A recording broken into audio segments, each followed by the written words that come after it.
राधे राधे गुरुजी। मेरा आपसे 3 सवाल है। पहला सवाल ये है कि अगर शादी के बाद भी बेटियों का अपने पेरेंट्स का फाइनेंशियली और फिजिकली हेल्प करना गलत है क्या? मदद तो सबकी करनी चाहिए। मतलब जैसे अगर पेरेंट्स को ज़रूरत हो। जी ठीक ठीक, छोड़, खुश रहो, बैठो मेरी माँ, ठीक, बैठ जाओ। हाँ तो करना, मदद तो सबको सबकी करनी चाहिए। लेकिन जैसे आजकल के हस्बैंड लोग हैं वो मना करते हैं, कहते हैं कि अब तुम्हारी शादी हो गई है तो तुम अपने पेरेंट्स के लिए अब कुछ नहीं कर सकती हो, तो फिर उन्हें इस चीज़ को कैसे समझाया जाए? क्या मदद करती थी आप अपने पेरेंट्स की? क्या मदद करते हैं अभी? मतलब जैसे कि फाइनेंशियली भी अगर कभी ज़रूरत पड़े उनको, या फिर फिजिकली उनकी तबीयत खराब है, कुछ और उन्हें तो ज़रूरत आपके है। भाई हैं? भाई है, लेकिन भाई का आजकल तो आप जान ही रहे हैं, सब शादी होने के बाद थोड़ा एटीट्यूड चेंज हो जाता है। तो बेटियां अगर रिस्पॉन्सिबिलिटी लें वो ठीक तो है, आपकी रिस्पॉन्सिबिलिटी ठीक है, पर वो काम भाई का है। माता पिता को अपने बच्चों को, इसलिए हम कहते हैं पूरी ज़मीन जायदाद नहीं देना चाहिए, अपने लिए बचा के रखना चाहिए। आपके पति का आप पर इस बात के लिए गुस्सा होना भी इस बात के लिए कुछ समझने की कोशिश करना। यदि पति की कमाई आप अपने पिता को दे दें, आप अपनी दें, तो समझ में भी आता है। पति की नहीं, अपनी कमाई। हाँ, तो उतनी जितनी ज़रूरत है उनको। अधिक यदि बेटी अपना सारा पैसा अपने माँ बाप को देगी तो कोई भी पति गुस्सा करेगा। भाई जब उनके पास उनका बेटा है कमाने के लिए, इसलिए कहते हैं बेटी तब सपोर्ट करे जब भाई ना हो। भाई ना हो तो आपका सपोर्ट करना जायज़ है। अब आप पिता को सपोर्ट करती हैं, करना भी चाहिए, लेकिन उससे आपके रिश्ते बिगड़ रहे हैं कि नहीं? तो क्या ये सही है? क्या ये समझदारी है? फिर एक पक्ष रह जाएगा, बाप और माँ तो रह जाएगी, पति पक्ष समाप्त हो जाएगा। नहीं सर, मतलब गुरुजी फाइनेंशियली तो चलिए ठीक है, लेकिन जैसे फिजिकली भी है, पेरेंट्स को ज़रूरत है, आज उनकी तबीयत खराब है। मैं आपको फॉर एग्जांपल बताती हूँ, कोरोना टाइम में मेरे पापा एक्सपायर हो गए, उनकी तबीयत ठीक नहीं थी और मेरी सिस्टर भी हॉस्पिटलाइज थी, और सिर्फ मैं अपने हस्बैंड के पास थी और मेरी मदर मेरे फादर के पास थी। तो उस टाइम पर मेरे पति ने मुझे जाने नहीं दिया, बोला कि मतलब इतनी इनह्यूमैनिटी दिखाई है कि मुझे जाने ही नहीं दिया गया वहाँ पे। नहीं, वो और तो मैंने गलत अपने है। दोनों लोग खो दिए। शायद मैं अगर गई हो, मुझे वो बार बार रिग्रेट रहता है कि शायद अगर मैं गई होती तो मैं किसी न किसी को बचा लेती, किसी न किसी की कुछ हेल्प तो कर ही वो देती। कौन थे जो भर्ती थे उस समय, जो गए? मेरे पापा और मेरी सिस्टर। अच्छा, तो आपके पिताजी अब नहीं है? नहीं। और आपकी बहन भी नहीं है? उसकी बेटी ये है। अच्छा, तो ऐसे हाल में तो जाना आना चाहिए, ऐसे हाल में मदद करनी चाहिए, आर्थिक मदद भी कर सकते हैं। गुरुजी मैं ये जानना चाहती हूँ कि इस तरीके से फिर रिलेशन अपने हस्बैंड के साथ भी आप कितना, मतलब आप अंदर से आपको स्ट्रांग नहीं लगता है ना, आप उसके साथ रहना भी आपको अच्छा नहीं लगेगा। तो आपके पति को यदि आप लाते तो हम उनका भी एक पक्ष समझते, फिर निर्णय तक बन पहुँचते। वो क्या चाहते हैं आपसे? अभी तो आपका पक्ष हमने सुना, तो आपका पक्ष सुनने से आप सही लग रही हैं। आपके पति का ये भी पक्ष हो सकता है कि जब से शादी हुई है तब से पति को समय ना देकर केवल माँ बाप को समय दे रही हैं। यदि ये शिकायत पति की है तो फिर आप ही निर्णय लीजिए कि क्या ये सही है। भाई पति की शिकायत पत्नी से इस बात पर है कि तुम ज़्यादा समय अपने माँ बाप को देती हो, हमें कम समय देती हो, तो इसमें पति गलत नहीं है। पति अपनी पत्नी से समय ही तो मांग रहा है। परंतु यदि आपका पति, वैसे देखो दामाद को भी अपने सास ससुर को अपने माँ बाप की तरह रखना चाहिए, समझदारी तो ये कहती है, परंतु आपको समझदारी का ये परिचय देना है कि आपको अभी अपने पति के साथ रहना है और पति के साथ रिश्ते नहीं बिगाड़ने, जीवन उन्हीं के साथ गुजरना है। माँ बाप ने तो आपका कन्यादान कर दिया है, जिम्मेदारी होती है हर बेटी की, निभाना भी चाहिए, पर उस चक्कर में कहीं पति ना चला जाए, कल को आरोप लगा देगा कि जाओ फिर अपने माँ के पास रहो, बाप के पास रहो। फिर इसलिए बेटा दोनों को बैलेंस करके चलो। तराजू के दोनों पलड़े यदि बराबर होते हैं ना तो हिसाब होता है। यूं पलड़ा हुआ तो हिसाब किताब गड़बड़ है, यूं होना चाहिए, बैलेंस बना। यदि आपकी गलती है उसे एक्सेप्ट कर लो, स्वीकार कर लो। गलती नहीं है तो पति को लेके आना, मैं ऐसे समझाऊंगा कि वो आपके माँ बाप को माँ बाप की तरह ही रखेगा, खुद के माँ बाप की तरह रखेगा, मैं समझा दूंगा। पर आपकी गलती है तो आप उसे एक्सेप्ट कर लो, उसे ख़त्म करो, क्योंकि उससे आपका नुकसान है। आपका तो भविष्य लंबा है, माँ बाप का तो चलो हो गया, गई बहुत थोड़ी रही। लेकिन आप देखो कि कहीं आप भी तो गलत नहीं है। ठीक है गुरुजी, दूसरा सवाल आप गलत हैं क्या इस मामले में? गुरुजी मैं कैसे बोल दूं? अभी आपने कहा कि आप जब तक दोनों पक्ष नहीं जानेंगे आप ही बताने वाले हैं, तो ये बोलना भी तो थोड़ा इम्पॉसिबल लग रहा है। इसलिए उनको भी लाना, एक बार उनके मन की सुनेंगे कि वो आपको कितना प्यार करते हैं, आपके साथ वो आगे क्या व्यवहार करना चाहते हैं, ले आएंगे तो हम समझ लेंगे उनसे। कभी नेक्स्ट अब दोनों आना। दूसरा सवाल सर, दूसरा गुरुजी दूसरा सवाल ये है कि जैसे मेरे फादर और मेरी जो सिस्टर है कोरोना में एक्सपायर हुए, तो क्या कोरोना में एक्सपायर होना गलत होता है? नहीं, एक्सपायर तो कोई कभी भी हो सकता है। नहीं सर, जैसे ये कहा जाता है महामारी में या फिर ऐसा कुछ, मतलब उनके कर्म कुछ ऐसे तो नहीं थे?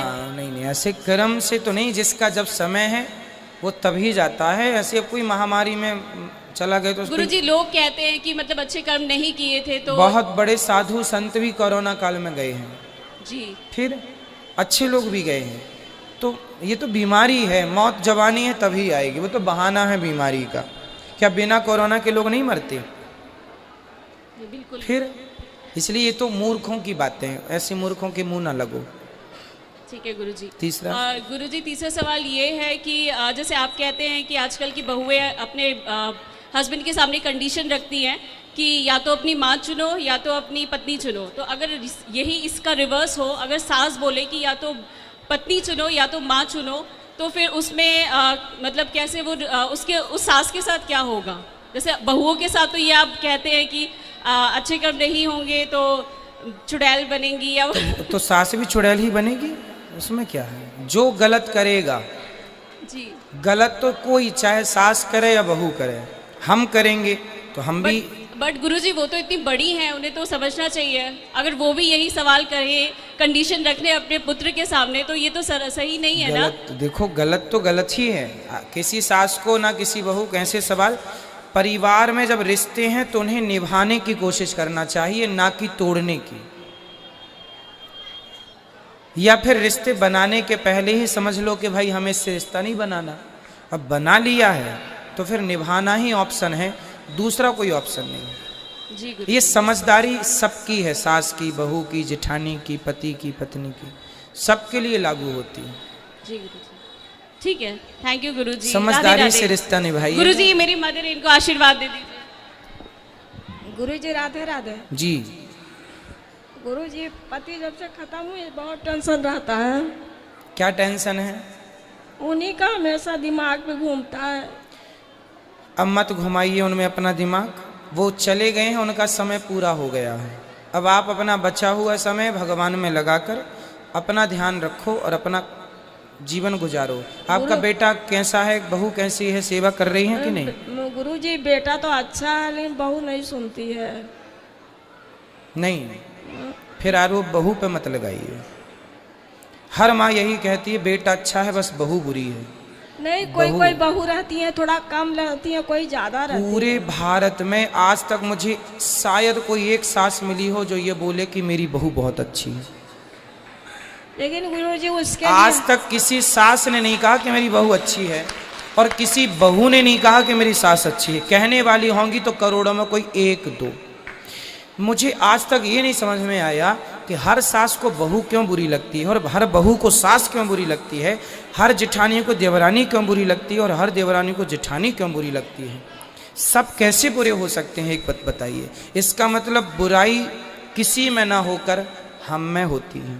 इसलिए खोटा बेटा होता है, खोटी बहू नहीं होती। यदि बेटा लायक है ना तो बहू की दम नहीं है कि कुछ कह ले कुछ कर ले।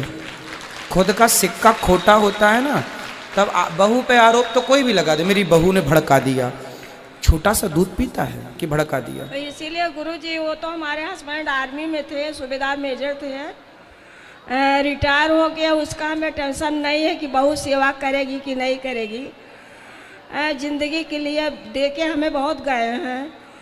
फिर आप भगवान में हम तो चाहते हैं भगवान से ये प्रार्थना करना कि आपको किसी के सहारे की जरूरत ही ना पड़े। बस गुरुजी यही सोचते हैं, लेकिन तभी भी पति है, कभी झगड़ा हम लोग में हुआ। आप नित्य कथा सुना करो और भगवान की कथा सुनने से आपका जितना भी टेंशन है वो समाप्त होगा और बिल्कुल स्वस्थ जिंदगी गुजारो। ये समझो कि आपके पति भगवान हैं। आज की कथा आपने सुनी? हाँ, आज ही हमने बताया कल भी ये बात बताई थी कि पति यदि परमेश्वर हो जाए तो सबके पति वही हैं, उनसे नाता जोड़ लो, वही अपने हैं मीरा की तरह, और सबसे धीरे धीरे मन हटा लो, ना बेटा ना बहू ना पोता ना पोती ना बेटी, धीरे धीरे। और भगवान करे आपको किसी के सहारे की जरूरत ना पड़े, गिलास पानी भी ना लेना पड़े किसी से, ये प्रार्थना करो भगवान से। पॉजिटिव सोचो, पॉजिटिव रहो। आरोप किस पे लगाएंगे, ये बुरा है ये बुरा, कोई बुरा नहीं होता मेरी माँ। मन बुरा है तो सब बुरे हो, मन अच्छा है तो कहते ना मन चंगा तो कठौती में। यदि हम अच्छे हैं ना मेरी माँ, सब अच्छा है, और हम ही अशांत हैं, हम ही यहाँ से परेशान हैं, टेंशन बहुत है। तो बेटा श्रवण कुमार भी हो तो अच्छा नहीं लगता, क्योंकि यहाँ खोपड़ी नहीं में गुरुजी, उसके लिए हमें टेंशन नहीं होता है, हमें यही अपने पति के लिए टेंशन रहता बस है। कथा सुनो, पति का तो चिंता ना करो, टेंशन खत्म हो जाएगी। खुश रहिए गुरुजी आशीर्वाद दे दीजिए। और खुश रहा करो। जो हो गया उसे आप ला नहीं सकते, इसलिए जो गई जिंदगी, जो समय गया चला, जो बचा है वो प्रसन्नता से गुजार लो, भगवत चिंतन में गुजार लो। किस किस के लिए रोएंगे ये बताओ। गुरुजी राधे राधे। अब खुश रहेंगी आप, खुश रहे। प्रसन्न रहियो, कथा सुनिएगा, है ना, खुश रहिए। राधे राधे गुरुजी, आपके चरणों में मेरा कोटि कोटि प्रणाम। बताओ। गुरुजी प्रश्न तो बहुत है, लेकिन मैं थोड़ी भूल गई आपको देख के। मैं आपको देख के गुरुजी इतनी खुश हूँ, मैं बता नहीं सकती गुरुजी, मुझे इतनी खुशी हो रही है। मैंने दूसरी बार देखा। सदा खुश रहो तुम, दुआ है हमारी, सदा खुश रहो। बताओ। गुरुजी आप कान्हा जी का रूप हो, बस गुरुजी आप ही मुझे कान्हा जी दिख रहे हैं गुरुजी, मुझसे बात भी नहीं हो रही, मेरे हाथ कांप रहे हैं गुरुजी। तुझ में प्रभु दिखते हैं यारा, मैं क्या करूं, सब में प्रभु दिखते हैं यारा, मैं क्या करूं। गुरुजी प्रभु की कृपा है जो मुझे माइक मिल गया, लेकिन मुझे उम्मीद नहीं थी कि मुझे माइक पता नहीं मिलेगा कि नहीं मिलेगा। गुरुजी मुझे 4-5 साल हो गया आपकी कथा से जुड़ी हुई हूँ मैं। आपकी कथा सुन के गुरुजी मैं इतनी ज़्यादा बदल गई हूँ, बहुत ज़्यादा। पहले ठीक है, थोड़ी बहुत मैं गुस्सा करती थी, पति के साथ भी थोड़ा बहुत हो जाता था, लेकिन गुरुजी जैसे ही मैंने आपकी कथा सुनना स्टार्ट किया, मैं कुछ नहीं बोलती किसी को, ना पति को। आगे मुझे कुछ बोल भी दे फिर मैं मुस्कुरा देती हूँ, कोई नहीं, कह लीजिए आप, कोई बात नहीं, है ना। तो गुरुजी जैसे आप बोलते हो कि बच्चों को सिखाना चाहिए कि मम्मा पापा नहीं बोलना चाहिए, जब से मेरा बेटा हुआ है मैंने इसे यही सिखाया कि बेटा माता जी बोलना, पिताजी बोलना, ये यही बोलता है, मम्मा पापा नहीं बोलता। तो कई लोग गुरुजी हंसते हैं, मजाक उठाते हैं कि ये क्या अलग ही है ना, ये पुराने रीति रिवाज की है कि माता जी पिताजी, कई रिश्तेदारी लगा लो गुरुजी तो उनको बताया करो कि पापा बुलवा के तुम कौन सी अपनी पूजा करवाते हो, तुम्हारा बेटा पापा मतलब पाप ही तो, गाली ही तो दे रहा है तुम्हें। पापा मतलब एक गाली है, पाप। जी जी तो मैं गाली सुनेंगे अपनी औलाद से, क्या मूर्खता है। लाओ हम मिर्ची का धुआं देख के उल्टा लड़का है तुम्हारे रिश्तेदारों को जो ऐसा बोलते हैं। गुरुजी मेरा ये प्रश्न है कि जैसे मैंने ना महाराज जी की वीडियो देखी, प्रेमानंद महाराज जी की, तो वो ही बोलती है कि जिस घर में मांस वगैरह बनता हो तो उस घर का पानी अन्न कुछ नहीं पाना चाहिए, है ना। अब गुरुजी मैं बहुत दुविधा भी फंसी हुई हूँ, मैं यही प्रश्न पूछने आई हूँ, तो भगवान जी ने कृपा की, आप मिल भी गए मुझे। तो अब मुझे बताइए गुरुजी, मेरा जो मायका पक्ष है उधर लगभग सभी खाते हैं, बहनों को छोड़ के, मुझे छोड़ के। और ससुराल? मायके में, ससुराल में, ससुराल वाले अच्छे हैं, वो कुछ नहीं खाते। पति भी बहुत अच्छे हैं, अब हम अलग से रहते हैं, पति मेरे बहुत अच्छे हैं, वो मांस नहीं खाते। मांस नहीं खाते। सास ससुर भी नहीं खाते। सासू माँ तो है ही नहीं, ससुर जी हैं, वो भी नहीं खाते। नहीं खाते वो अच्छा, भी। फिर मायके वालों को समझाओ काहे। तो मायके वाले बहुत आपको सुनते भी बहुत है गुरुजी, मुझे बोले कि हाँ जी गुरु महाराज की कथा सुनिए। मैं बोलती हूँ माता जी आपने सुना गुरुजी? हाँ हाँ बेटा बहुत अच्छा कथा करते हैं, लेकिन मानते ही नहीं आपको गुरुजी। वो सुनते हैं लेकिन जैसे आप बोलते हो कि ये नहीं समझेंगे, अगर मैं समझाऊं तो फिर भी नहीं, वो कि ठीक तो क्या खाते हैं ज्यादा? बस यही कहना चाहती हूँ। अब वो ना मांस खाते हैं गुरुजी, मुझे 2-3 साल हो गया, मैं अपने घर नहीं जाती इसी वजह से कि मैं उधर जाके खाना भी खाऊंगी, तो मुझे क्या करना चाहिए गुरुजी? उनको ले आना, अपनी माँ को ले आना मेरे पास। तो आपकी माँ को माँ खाती है मछली? खाते हैं गुरुजी, सब कुछ मुर्गा भी खाती है? खाते हैं। कुत्ता भी? कुत्ता नहीं खाते गुरुजी। सुअर? वो भी नहीं खाते गुरुजी। गाय वाय? वो भी नहीं खाते। ले आना, हम समझाएंगे, मुर्गा छुड़ाएंगे। बस गुरुजी ये है कि अब मैं घर जा सकती हूँ कि नहीं, उधर का खा सकती हूँ कि नहीं?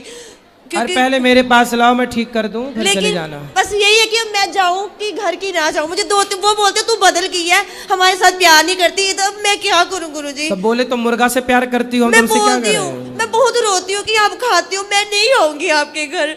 अब मैं क्या करूं गुरुजी, मैं घर जाऊं कि ना जाऊं? उनको बोलो कि जब हम आया करें तब ना खाओ इतने दिन, तब हम आएंगे। फिर बोलते मैं तू आएगी, मैं तेरे लिए नई बर्तन ले आऊंगी, मैं नहीं बनाऊंगी, तू आ जा बस। हाँ, तो फिर नहीं खाए तो चली जाया करो। नहीं खाएंगे, बोलते तू आएगी ना, मैं तेरे लिए नए बर्तन राधे राधे गुरुजी। हाँ, मेरा एक प्रश्न है, मैं बचपन से देखती आ रही हूँ, जो लोग नियम धर्म कर्म से मन से बहुत भक्ति करते हैं उनके जीवन में बहुत कष्ट है। सबके जीवन में कष्ट है जो भी भक्ति करते हैं। मैं भी ठाकुर जी को मानती हूँ, उनके इर्द गिर्द ही मेरे विचार रहते हैं, लेकिन इतने नियम मैं नहीं पालन कर सकती। जो थोड़ा होता है वो मैं करती हूँ, लेकिन जो ज़्यादा नियम पालन करते हैं इतना कष्ट में रहते हैं, फिर भी उनके साथ तर बतर उल्टा होता ही जाता है। तो कहते हैं कि ये सब कर्मों का खेल है, उनके कर्म है, जैसे वो कभी कुछ पिछले जन्म में किया होगा, कभी इस जन्म में किया होगा, उनका फल है उनका दुख। लेकिन मेरे को ये समझ नहीं आता कि जब कर्म करके फल लेना है, कर्म करके फल लेना है, तो वो भक्ति का उसमें क्या योगदान है, वही मेरे को। और जब भगवान कहते हैं कि मेरी आप भक्ति करोगे तो मैं हर चीज़ से आपको मुक्त कर दूंगा, आपके लिए जीवन आसान कर दूंगा, तो फिर कर्म का दोष कैसे लगेगा, मुझे वो समझ नहीं आता। वाह, सुंदर प्रश्न है, इसलिए ताली बजाओ। सब बैठो आप लोग, अच्छे प्रश्न पूछने चाहिए ऐसे जैसे इन्होंने पूछा। सब बैठो, पहले अगल बगल की बहनें सब बिठाओ। सुनो, इन्होंने पूछा है कि जब कर्म का ही फल भोगना है तो फिर भक्ति करने की क्या जरूरत है। सिंपल ये है, क्यों? सही है। अर्जुन भक्त थे कि नहीं? माइक ले लो, आगे पीछे की मैया बैठ जाओ। अर्जुन भक्त थे कि नहीं? थे ना। लेकिन अर्जुन को भी 12 वर्ष का वनवास जाना पड़ा। 12 साल तक जंगल में रहना कोई सरल काम तो नहीं है। 1 साल अज्ञातवास, जंगल में रहना, किसी के दास दासी बन के रहना सरल काम तो नहीं है। जबकि अर्जुन जैसा भक्त कौन होगा? फिर भी उन्हें कष्ट उठाना पड़ा। भगवान राम तो स्वयं भगवान थे, 14 साल का कष्ट। माता सीता तो साक्षात लक्ष्मी थी, फिर भी दर दर की ठोकर जंगल में लकड़ियां काट काट के बच्चों का लवकुश का लालन पालन किया। इसी प्रकार अब आप कहते हैं कि जब हम भक्ति करें तो फिर कर्म ही का फल भोगना है, तो भक्ति का अर्थ क्या? बात ऐसी है बेटा कि कर्म तो अपनी जगह है, कर्म तो हमें भोगनी है, हमें भी भोगना है, आपको भी भोगना है। भक्ति सिर्फ इसलिए की जाती है, इसलिए नहीं की जाती कि भगवान हमें पैसे वाला बना दें, भगवान हमें धन धान्य से भर दें, घर में सब कुछ हो। भक्ति का मतलब पैसा पाना नहीं, भगवान से बेटा बेटी मांगना नहीं। अरे भगवान की भक्ति आपको जो देगी, कोई कर्म में इतनी ताकत नहीं है कि आपको वो दे सके। अब उदाहरण से समझो, विभीषण को लंका का राजा बना दिया, क्या विभीषण का कोई ऐसा कर्म उसे राजा बना सकता था? कर्म अच्छे करता था फिर भी लातें खाता था, रावण लात मार के निकालता था, उसके कर्म का भी उसे दंड मिला।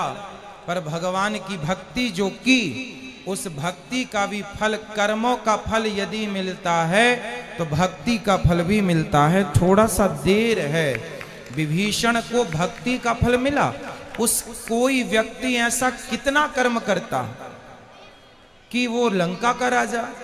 भगवान कर्मों के फल को नहीं देखते कि तुमने भक्ति हमारी कितनी की। जब भक्त शरण में चला जाता है तो भगवान भूल जाते हैं कि कितना बड़ा पापी और पतित है, उठा करके राज सिंहासन पर बिठा देते हैं। दूसरा सुग्रीव, सुग्रीव भी लातें खाता था भाई की, दर दर की ठोकर खाता था, उठा के बिठा दिया।